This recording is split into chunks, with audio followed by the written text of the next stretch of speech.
kept in contact with my father, who was saying that it's very safe there, and it has been very quiet and no fighting at all there.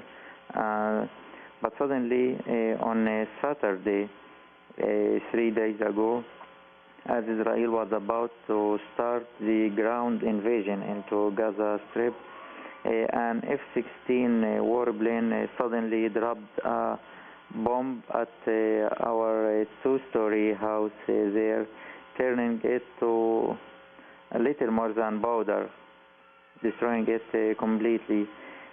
We got the news after 1 hour because of the mobile networks were down in Gaza due to the overload, and because Israel hit some of the signal transmission antennas. We tried to go there, but of course the road was cut. But my brother and my uncle took the risk and they drove a jeep, sped by a jeep there, and they said the Israeli gunboats were firing at the jeep all over the way, but because the jeep was driving very speedy in a dodgy road, the missiles did not hit the jeep. When they arrived there, they found the dead body of my father as a pile of flesh, in addition to another teenager from our extended family. Though he was walking with my father into the villa, we found the second teenager thrown 300 meters away from my father's body. At that time, when some other people from my family arrived to help evacuate the fatalities, another Israeli airstrike took place, but this time by Apache helicopters, targeting one of our cars there, and a cousin of me was seriously injured when they were there. And the Israeli gunboats also kept firing on them on their way back to Gaza. When did you hold the funeral? We held a very quick funeral next day on Sunday morning. The convoys of the cars in the funeral were very small and short because the shelling was ongoing and the Israeli airplanes were flying overhead and were striking everywhere. I would like to mention that thousands of airstrikes have took place in Gaza and they are still ongoing. But here we have to mention that Gaza is only 360 square kilometers.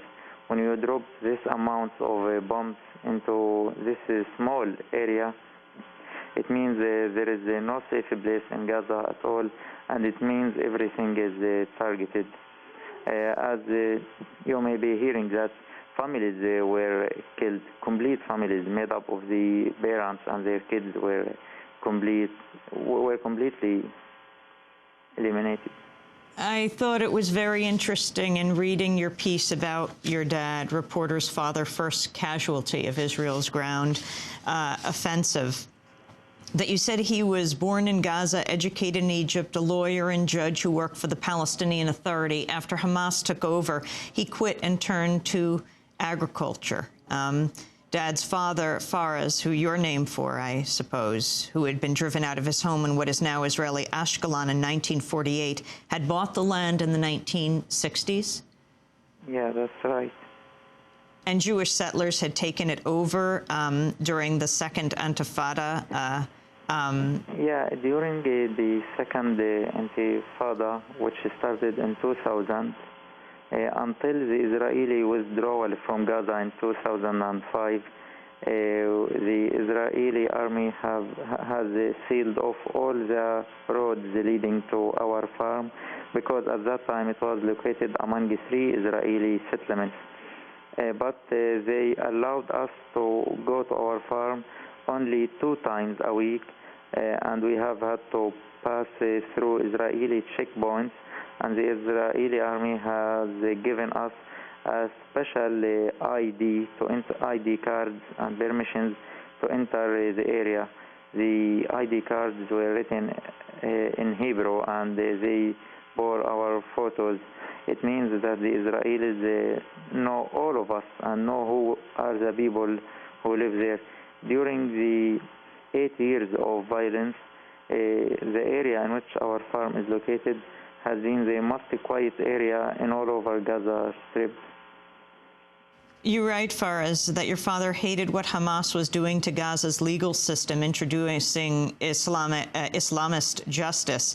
He completely opposed violence, would have worked for a just settlement with Israel and a better future for Palestinians. When the PA gained control over the West Bank, he moved to Ramallah to help establish the courts there. Your feelings as we wrap up right now, you write, my grief carries no desire for revenge, which I know to be always in vain. But in truth, as a grieving son, I'm finding it hard to distinguish between what the Israelis call terrorists and the Israeli pilots and tank crews who are invading Gaza. You ask a question about the difference between the pilot who blew your father to pieces and the militant who fires a small rocket. Yeah, I don't see any difference between them, and there is no difference between the pilot who dropped a 1,000 kilogram bomb in a mosque in Jabalia. Jabalia is a refugee camp. It's the most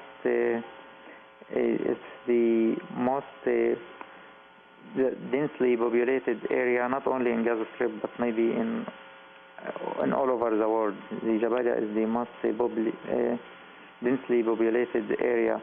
When you drop a bomb in a mosque surrounded by very fragile houses, it means that, of course, their victims will be the residents who live in these houses. So I don't know how the pilots don't hesitate to carry out the airstrikes in civilian areas. Fares Akram, your wife is about to give birth? Yes, and this is another problem, another dilemma for me. Today I have evacuated my wife to her family's house because it's closer to the clinic where she's supposed to deliver birth. It's closer to the clinic than our house. In order to I can't describe my feeling when I have to leave my wife alone in this situation and send her to her family house. And she's also worried about me because the tanks are getting more close to our house. And we know what the Israelis will do if they get near our house. They will call on us on megaphones to come out of the house, and after that, most probably they will hit the house. They have set fire now to 10 houses in the north of Gaza Strip, where when I look from the window I see piles of black smokes rising from the houses. I can't imagine what will happen to our house. Why don't you leave it? Yeah, I'm very sad for having to leave my wife in these circumstances, but if she goes into labor while she is in our house here, and especially if it was not dark, I know it will be very impossible to go to the hospital. Even if we call the ambulance can't come in the night. And also in the day it's very dangerous because when there is an incursion, when there are Israeli tanks nearby, the airplanes would be clearing the way for the tanks to advance in. And you know how the airplanes clear the way for the tanks. They fire on every moving object. They hit houses. They use the F-16 to hit open spaces among the houses in order to force the residents to flee, and so the army can go in. And even if we fled our houses, we would go to the UNRWA schools, and you hear the UNRWA spokesman, Mr. Grace, you heard what he said. He said that they attacked also the school where the people have taken refuge. Well, so the best thing, I think, is to stay in house and to pray that you won't be harmed. Fares Akram, I want to thank you for being with us. Be safe. Gaza correspondent for The Independent of London. He lost his father in the Israeli F-16 attack on Saturday. This is Democracy Now!, democracynow.org, The War and Peace Report. We'll be back in a minute.